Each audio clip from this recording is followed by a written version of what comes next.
2024 లేదా 25లో డిగ్రీ లేదా బీటెక్ చదివారా? సాఫ్ట్‌వేర్ జాబ్ కోసం ఎదురు చూస్తున్నారా? అయితే కోడ్ జ్ఞాన్ 100 డేస్ కోర్సులో చేరండి. జాబ్ సాధించండి. Welcome to Suman TV. నేను మీ సుమన్ టీవీ. ఎవరైనా హోమ్ లోన్ కానీ మార్టిగేజ్ లోన్ కానీ తీసుకుంటే జనరల్గా రికవరీ ఏజెంట్స్ దగ్గర నుంచి వచ్చేటువంటి దూషణ అసలు ఏ విధంగా ఉంటుంది, దాని నుంచి ప్రొటెక్షన్ తీసుకోవాలి అని అంటే లీగల్గా చట్టపరంగా వెళ్ళాలి అనుకునేటువంటి వాళ్ళకి రెమెడీస్ అసలు ఏ విధంగా ఉంటాయనేది ఈరోజు మనతో పాటు ప్రముఖ అడ్వకేట్ శశికాంత్ గారు ఉన్నారు. అది వారి మాటలో తెలుసుకుందాం. నమస్కారం శశికాంత్ గారు. నమస్తే Nagaraj. Sir, home loan mortgage loan ఎవరైతే తీసుకుని ఉంటారో వాళ్ళకి లిటరలీ టార్చర్ అంటే ఎలా ఉంటుందో రికవరీ ఏజెంట్స్ చూపిస్తున్నటువంటి పరిస్థితి ఉంది. అసలు వాళ్ళు ఏం చేస్తున్నారు, ఎందుకు అలా బెదిరిస్తూ ఉంటారు, ఎన్ని రకాలుగా బెదిరిస్తూ ఉంటారు? ఎందుకంటే మనిషిని ప్యానిక్లోకి తీసుకొని వెళ్ళి లిటరలీ బెడ్ రిడన్ చేస్తున్నారు. సేమ్ టైం కొంతమంది అయితే సూసైడ్ చేసుకుని చచ్చిపోతున్నారు. వాళ్ళకి అంటే ఏ రైట్స్ ప్రకారం వాళ్ళు ఆ విధంగా మాట్లాడుతున్నారు, ఎన్ని రకాలుగా బెదిరిస్తూ ఉన్నారు, దానికి రెమెడీస్ ఏమైనా ఉన్నాయా? మంచి టాపిక్, మంచి అవేర్నెస్ ఇది క్రియేట్ అవుతుందండి ఈ వీడియో వల్ల. ఎట్లా అంటే, ఒక హోమ్ లోన్ తీసుకున్న వాళ్ళు రెంట్ కట్టకూడదు, రెంట్ డబ్బులు నేను ఈఎంఐ కడితే నాకు ఇల్లు వచ్చేస్తుంది కదా, అక్కడ ఆ ఆలోచనతో స్టార్ట్ అవుతుంది నాగరాజ్ గారు. మీరు కనుక ఇటు సైడ్ వెళ్తే 40,000, 50,000, 30,000 రెంట్లు అన్నవి సర్వసాధారణం అయిపోయింది. ఈ డబ్బులు ఏదో నేను ఈఎంఐ కట్టుకుంటే నాకు ఇల్లే వచ్చేస్తుంది కదా, రెంట్ ఎందుకు కడతాము అని ప్రతి ఒక్కళ్ళు హోమ్ లోన్కి వెళ్ళాలని చూస్తున్నారు. దానివల్లే కుప్పలు బిల్డింగ్లు హైదరాబాద్లో తయారవుతున్నాయి. సరే తీసుకుంటారు, గృహప్రవేశం చేసుకుంటారు, చాలా బాగుంటుంది, ఉల్లాసంగా ఉత్సాహంగా వెళ్తూ ఉంటారు. ఏడాది 2 ఏళ్ళు అవుద్ది, హస్బెండ్ జీతం సరిపోదు, వైఫ్ కూడా జాయిన్ అవుద్ది, వైఫ్ జీతం కూడా సరిపోదు. ఆ తర్వాత ఈఎంఐలు బౌన్స్లు అవుతూ ఉంటాయి. ఎందుకంటే ఏ రిసెషనో మధ్యలో వస్తుంది. మనిషికి జ్వరం ఎలా వస్తుందో ప్రపంచానికి రిసెషన్ అలా వస్తూనే ఉంటుంది. ఆ రిసెషన్ వచ్చినప్పుడు వీళ్ళు ఉద్యోగాలు పోతూనే ఉంటాయి.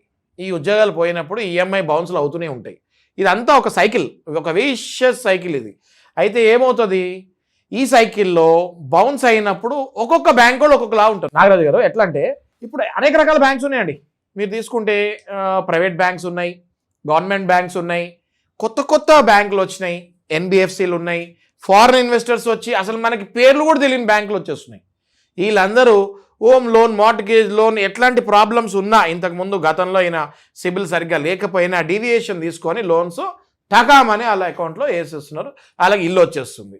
కట్టలేని పరిస్థితుల్లో గవర్నమెంట్ బ్యాంక్స్, పెద్ద ప్రైవేట్ బ్యాంక్స్ యాక్షన్స్ వేరేలాగా ఉంటాయి. ఏవైతే కొన్ని ఎన్బిఎఫ్సిస్, కొన్ని ఆర్బీఐ గైడ్లైన్స్ తొంగదొక్కుతున్నాయి. వాళ్ళు వీళ్ళకి పెట్టే టార్చర్ ఎలా ఉంటుందో నేను మీకు ఇప్పుడు చెప్తా. ఫోన్ చేస్తారు, కట్టలే అంటే డైరెక్ట్గా, అంటే నేను ఎవరు ఎక్కడి నుంచి మాట్లాడుతున్నాను అన్నది కూడా చెప్పరాలు. కట్టలే, నిన్న 2 సార్లు ఫోన్ చేసిన అయితలే, అంటే లిటరల్గా ఒక గూండా ఫోన్ చేసినట్టు మాట్లాడుతూ ఉంటారు. ఇప్పుడు దాకా ఆ వ్యక్తి అసలు ఇలాంటివి వినే ఉండరు. ఇంకా వాళ్ళు ఆ టార్చర్ భరించలేక మీరు ఎవరికి చేస్తున్నారు తెలుసా అని అంటాడు. ఎవరు? మీ వాళ్ళ ఫాదర్ పేరు చెప్తారు. మీ ఫాదర్ పేరు చెప్పి నువ్వు ఆయన గుట్టలే, ఇంత నిర్దాక్షిణంగా నా దగ్గరికి వచ్చారండి క్లయింట్స్. ఇంకా దీనికి మించి టార్చర్ ఏమైనా ఉంటుందా కలెక్షన్ వాళ్ళది? ఇట్లా మాట్లాడతాం మొదలు పెడతారు. నేను అన్ని బ్యాంక్స్ అనట్లేదు, అన్ని ప్రైవేట్ బ్యాంక్స్, అన్ని గవర్నమెంట్ బ్యాంక్స్ అనట్లేదు సుమా. ఇష్టం వచ్చిన వాళ్ళ దగ్గర నుంచి లోన్లు తీసుకుంటే మీ పరిస్థితి ఇంత దారుణంగా ఉంటుందని చెప్తున్నాను. అయితే ఇవన్నీ రికార్డ్ చేయాలి. ప్రాపర్గా మీరు రికార్డ్ చేసి వాళ్ళ మీద పరువు నష్టం దావా, వాళ్ళ మీద డిఫమేషన్, వాళ్ళ మీద కన్జ్యూమర్ కేసెస్ వేయాలి, వాళ్ళ మీద ఎఫ్ఐఆర్లు చేయాలి.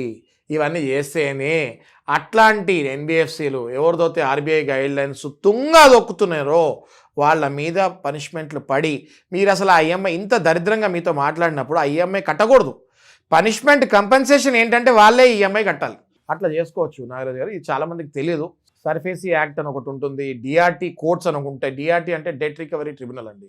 ఈ డెట్ రికవరీ ట్రిబ్యునల్స్ పెట్టిందే బ్యాంకుల గురించి. ఎందుకు పెట్టారు అంటే, బ్యాంకులు సివిల్ కోర్టులో వెళ్తే ఏళ్ల తరబడి అవుతుంది, అది పబ్లిక్ మనీ కాబట్టి అంత టైం ఉండదు, మళ్ళీ they need to recover the money కాబట్టి డిఆర్టీ అని డెట్ రికవరీ ట్రిబ్యునల్స్ అని పెడతాం జరిగింది. డెట్ రికవరీ ట్రిబ్యునల్స్లో వెంటనే ఒక 6 నెలల్లో సొల్యూషన్ వచ్చేస్తుంది.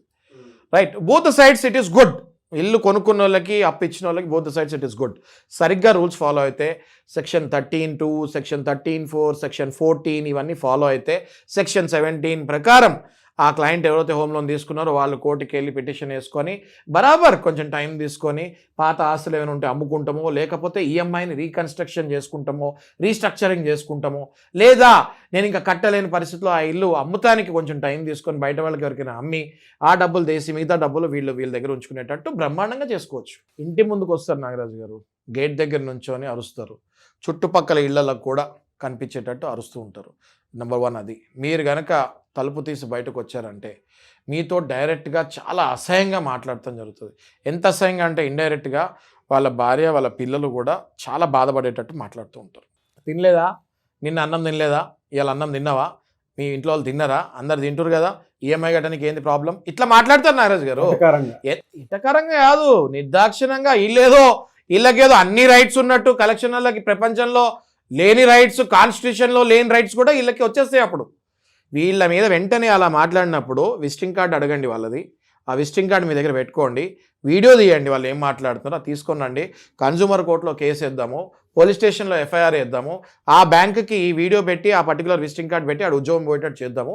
ఆ బ్యాంకర్కి కూడా మీ కలెక్షన్ వాళ్ళు ఎలా ఉన్నారు, ఇలా ఉన్నారని చెప్పి ఓంబడ్స్మన్కి, ఆర్బీఐకి కూడా ఒక లెటర్ రాయొచ్చు. బ్యాంక్ మీద కూడా కేసు వేసుకోవచ్చు. బ్యాంక్ మీద కూడా కేసు వేసుకోవచ్చు.